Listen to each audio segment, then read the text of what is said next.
جميله بشكل عام فما تنزلش او ده الصوره النمطيه. فانت عملتي يعني لو واحده هتفكر 100 مره الاعلاميه هتفكر 1000 مره. الاعلاميه هتفكر اكتر لان انت عارفه الصحافه عندنا يعني ما يبقاش في اي نوع من الحدث وتضخمه عشان توزع بشكل او باخر. انا اعترف ان انا نسيت انا لا هو خطر لكن انا حسيت ببنتين في محنه وده انت هتلاقيه بعدين على فكره فده مميز قوي على فكره. النقطه نرجع للسؤال بتاع حضرتك. والست اللي وقفت ورا ايفون برضه هو انا مش عايز اقول اسرار ولكن انا مثلا ناشر ولدي دار نشر لدي اكتر من 70 كتاب. الناس اللي انا بستعين بيها معظمهم صديقات تعمل لك تجهيز فني جدعنه خدي بالك ده مش استغلال.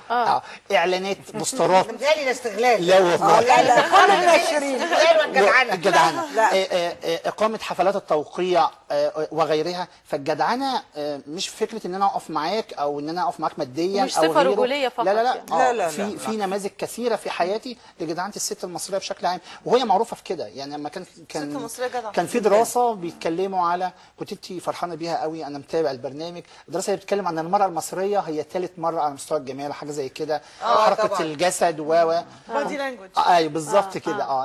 انا بتابعكم كويس. فالفكره هم كمان ما يعرفوش قد ايه المراه المصريه هي جدعه قوي يعني. عشان كده انت لما تسافر بره وترتبط وغيره انت ما تلاقيش الدفء بشكل عام. ساعه الخطر تندفع وما بيهمهاش حاجه وتقف جنبك بشكل عام في الحياه الحياتيه. لا وفي التضحيه حتى الزوج ممكن الواحده تمرض يعني يتجاهل مرضها. الست تقف جنب جوزها بشكل اساسي. في حاجات كتير جدا. المراه لما زوجها بيفلس بتقلع له الصيغه بتديها له. لا المراه المصريه امراه جدعه يعني على 40 ما دي برضه ال 40 ده لو هو جدع الشهم مالهاش علاقه بالشهامه لا ويسيبها في احلك الظروف. مش كده برضه هنطلع لو جوزها بيتخانق هتبقى شهامه وتقف برضه ولا هتجري يعني جايز تجري. هنطلع فاصل ونرجع نكمل حوارنا حوالين لسه الشهامه ممكنه بعد الفاصل.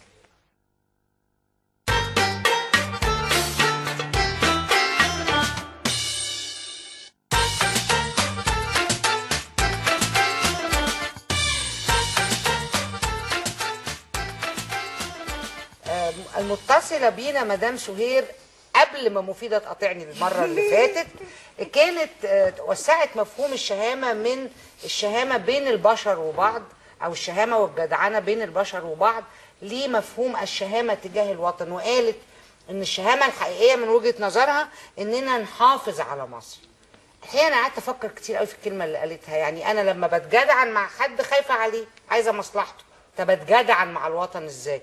احب اسمع رايكم وتعليقكم على المفهوم الجديد للشهامه اللي طرحته متصله بينا صديقتنا مدام سهير. لا وحددت كمان حددت انواع المظاهرات اعتراض على القانون. ما هو انا جدعه مع البلد. فبتقول لك انت مش جدعان مع مصر اصلا. يعني هقول لك حاجه مصر قاسيه قوي على اولادها على فكره في حقب كتيره جدا ومع ذلك احنا متمسكين بيها. يعني سيبك من ان في ناس بدات تهج وتهاجر. يعني في ناس بدات تهج وتهاجر وعدم انتماء لانهم عاشوا فتره طويله شايفين بلدهم بتتباع قدامهم وما خدش رايهم فيها. الناس اللي جيلي اللي بنينا مصر فعلا وساهمنا في بناء مصر وكان عندنا احساس بالملكيه العامه واحساسنا بان ما كسرش ده لانه ده بتاعي الاتوبيس ده بتاعي كنا بنحب مصر فتره طويله. لما رحنا البلدان العربيه في البدايه كنا لما حد يجيب سيره مصر باي سوء ثوره عارمه واحساسنا بان اي سلوك ممكن يشوه وجه مصر وسمعه مصر احنا بنحب مصر. ما فيش شعب في الدنيا على فكره ننتقدها واحنا قاعدين فيها لما نطلع بره ما نسمعش حد. ايوه انما ازاي نبقى عندنا جدعانه معاها؟ يعني ده اللي انا بساله. احنا كنا زمان فاهمين الجدعانه ازاي؟ ان اعمل اني طالبه اذاكر اني افلح اني احسن من ادائي اني احافظ على مصر وعلى كل جزء فيها. لكن الفتره اللي فاتت حصل يعني انسحاب شديد. هو ده استاذ فتحي ازاي الجدعانه مع الوطن؟ يعني ازاي يبقى المواطن جدع مع بلده؟ كل واحد يشتغل. وايه اللي مش جدعانه؟ وايه مظاهر اللي مش جدعانه؟ بعد 3 سنين من التربه اللي بتتقلب دي انزل اشتغل. انت في مجال عملك انا ممكن اقعد كناشر واقول والله انا مش حاجز في معرض الكتاب عشان الدنيا فيها قلق. معرض الكتاب ده انا بحجز برقم. في ناس حاجزه برقم. كنت بتكلم لسه قبل ما نطلع على الهواء. انت ما بيجيلكش ربع اللي انت بتدفعه بس انت بتستنى عشان تتعرف على دور نشر عربيه. العرب من دلوقتي بيخاف ان هو يجي يحجز. هي دي الفكره. فاهماني؟ انزل اشتغل شارك بايجابيه. هو كان زمان ان انت ممكن تشتغل وبس ضمن آلة، لا شارك بإيجابية. انت عندنا النهارده شجع سياحه داخليه، تفسح انت واسرتك جوه هنا على بدل سبيل ما تدفع المثال بره. ده احد الاوجه مثلا انت بتتحرك فيها. الدستور احنا هنناقشوه قريب وفي استفتاء، انزل وشارك، اقراه كويس. يعني معنى كلامك ان انا استخدم الاعلام البديل وقدم نفسك. معنى كلامك ان انا كون ان انا عارض اشياء في الوطن ان انا ما بقاش جدعه فيه، ولا في شكل المعارضه الجدعه، ولا في ايه؟ يعني لو كانت نيتك خالصه للوطن يبقى اي معارضه ليها معنى، لكن في ظل الاجواء الغريبه كده وفي طريقة. الناس ليها فيها طريقة. اساليب في طريقة. حاده. دكتور عايزه في دلوقتي الاعتراض. لما هم ينزلوا قرروا ان هم يقفوا قدام قصر القبه امبارح مثلا بدون ما هم ياخدوا البلد بتقول والله في قانون لازم تاخدوا 1 2 3 لا، ده تصريح. تحدي هل سخيف. ده جدعنه؟ هل لا، ده لا، حب لا، لا، للبلد؟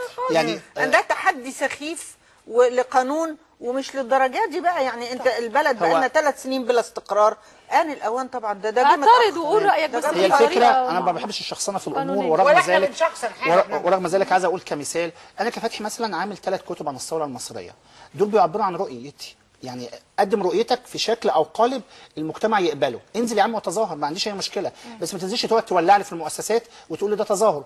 ما تبقاش طالب، ما تبقاش طالب تكسر لي المبنى الاداره كله وبعدين انت زعلان ان في تقاضي او في قضيه ضدك. هي الفكره انزل، ما عنديش مشكله انك تتظاهر، ولو ما عنديش مشكله انك هتتظاهر خد تنتقد، ترخيص ما عنديش مشكله.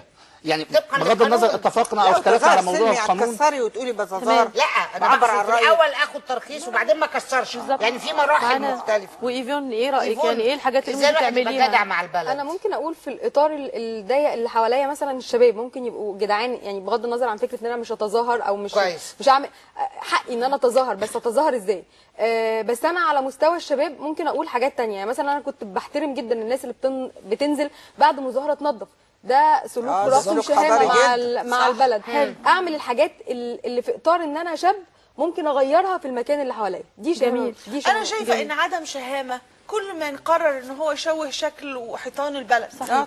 هل يشتم الشهامه او عاوز انك انت في فرق بين تشتم انتقدها ألفاظ؟ وعايز اوقعها. بالظبط. يعني لا. ما تقوليش هروح احلق العلم المصري في التحرير تسعة أقول. عشان انا بدفي نفسي عشان الغازات المسيله، ده عبث.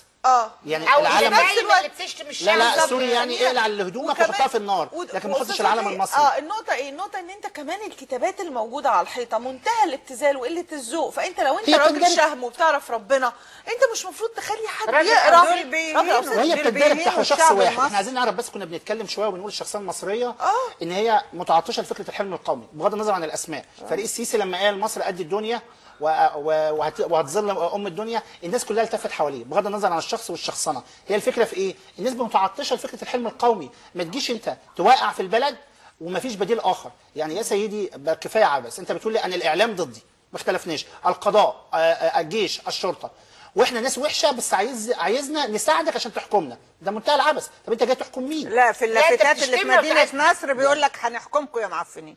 احنا عبيد البيادة. خلي طب بالك. انت عايز العبيد يشتم الشعب يساعدوك كله يعني. لترجع إزاي مره اخرى ان انت ما هنربيكم. بينتش كرامه طوال عام كامل. الحقيقه هو المنطق ده ده يعني في كده في علم النفس بيبقى ما عبث. يسمى بالوهم الجمعي. يعني الناس كلها يبقى عندها حاله كده من التوهم الجماعي، كل واحد بقى. انما الامر المؤكد بيه ان ما فيش حد افلح يحكم مصر ولا شعب مصر وهو كاره مصر. يعني ولا محتل اجنبي ولا حاكم مستبد ولا حد فلح معانا ما بيحبناش. حتى مش شهامه يعني. ها؟ مش ده شهامه. ده خزع عينيه يعني نقطة ما مهمة. يحبناش ميه نار على اللي مع علينا. نقطة مهمة شعارنا بس كده. تتناول فكرة الإعلام. من ضمن التعليقات اللي جات وقال لي يا ريت تقول كده على الهوا إن كان في اتهام مباشر بالإعلام بفكرة التضليل. هي المشكلة لو أنت قدمت حاجة كويسة قوي وساعدت الناس ونزلوا في 30 يونيو الإعلام كان رائع.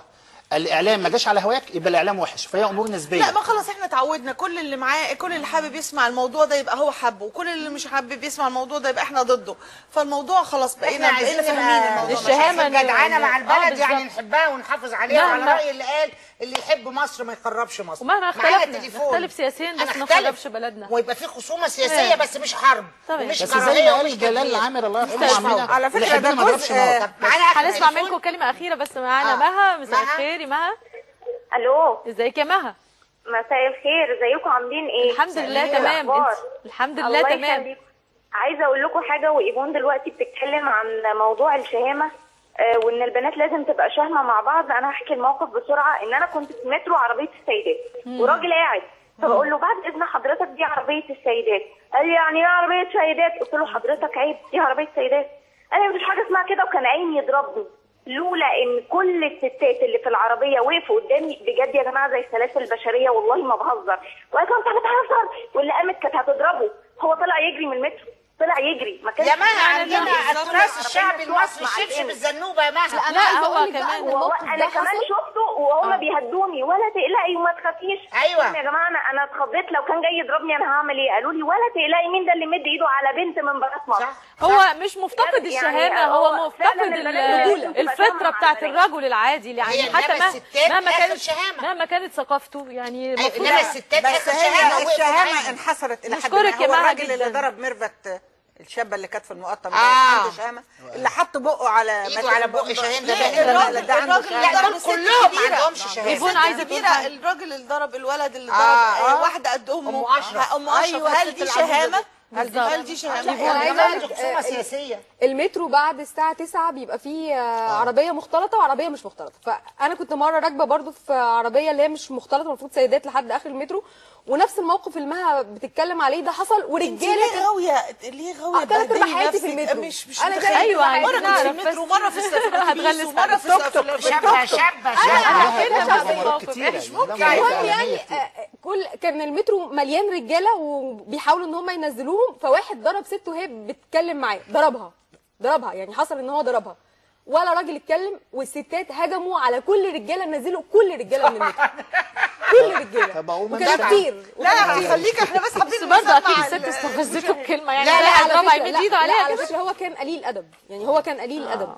احنا محتاجين نراجع الشهامه مره ثانيه. خلص، وبنشكركم جدا، ونسمع كلمه ختاميه اخيره قصيره من كل واحد من حضراتكم عن الشهامه والجدعنه في مصر.